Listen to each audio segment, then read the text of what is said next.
Friends, मी सुरेश आपल्या नवीन एका ब्लॉगमध्ये सर्वांचं स्वागत करतोय।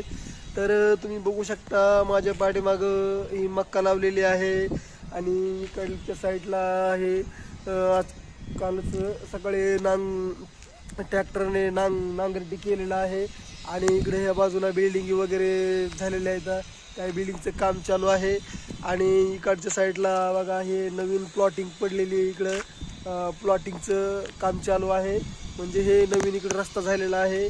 तर भावांनो, हे माझा फर्स्ट ब्लॉग आहे आणि मी ब्लॉगिंग शिकण्याचा प्रयत्न करत आहे, कारण मला ब्लॉगिंग शिकायचे आहे। त्याच्यासाठी आपण जे ब्लॉगिंगमध्ये जे बोलायला पाहिजे ते मी बोलण्याचा प्रयत्न करत आहे।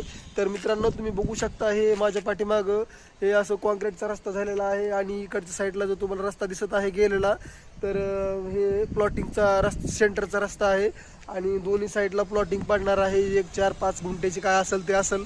तर सांगायचं एवढंच की मी फक्त एक ब्लॉगिंग बनवण्याचा प्रयत्न करत आहे, त्याच्यासाठी मी हा व्हिडिओ बनवत आहे। तर भावांनो, समोर जे तुम्हाला ती बघा बिल्डिंग दिसते की कोणती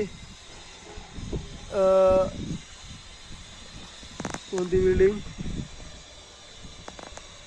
ही समोरची बिल्डिंग दिसते नाही, तर या बिल्डिंगमध्ये मी राहिला आहे।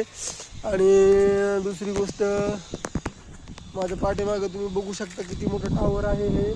तर हे टावर खूप मोठे जी 440 व्होल्ट असते ना, तर त्या टाईपचं हे टॉवर आहे, मेन लाईन करंटचं गेलेलं। आणि दुसरी गोष्ट तुम्हाला सांगायचं म्हणलं तर बघा ही अशी खूप मोठी गल्ली आहे लांबलचक आणि ह्या गल्लीमध्ये मी राहतो। इकडं पूर्ण बिल्डिंगचे कामं वगैरे झालेले आहेत आणि इकडच्या बाजूला तुम्ही बघू शकता ह्या दोन्ही साईडला रोडच्या प्लॉटिंग वगैरे पडलेली नाही किंवा कसलंच काय नाही, ही स्वतः मालकाची जागा आहे। आणि या साईडला हे शेतीमध्ये, या जागेमध्ये शेती चालू आहे, मक्का केलेली आहे जनावरांसाठी आणि या साईडला पण मक्का करणार आहेत ते तिकडे तुम्हाला पलीकडे दिसत ट्रॅक्टर, ते ट्रॅक्टरनं काम चालू आहे। दुसरी गोष्ट सांगायचं म्हणलं तर भावांनो, पूर्ण रस्ता इकडचा कॉन्क्रीट झालेला आहे आणि राहिला आहे फक्त हे एवढाच 70-80 फुटाचा, जवळपास 100 फुटाचा रस्ता एवढा कॉन्क्रीट करायचा राहिला आहे। आणि पलीकडे जिकडे बिल्डिंग आहेत ना पुढं, तिकडचा पण पूर्ण रस्ता कॉन्क्रीट झालेला आहे।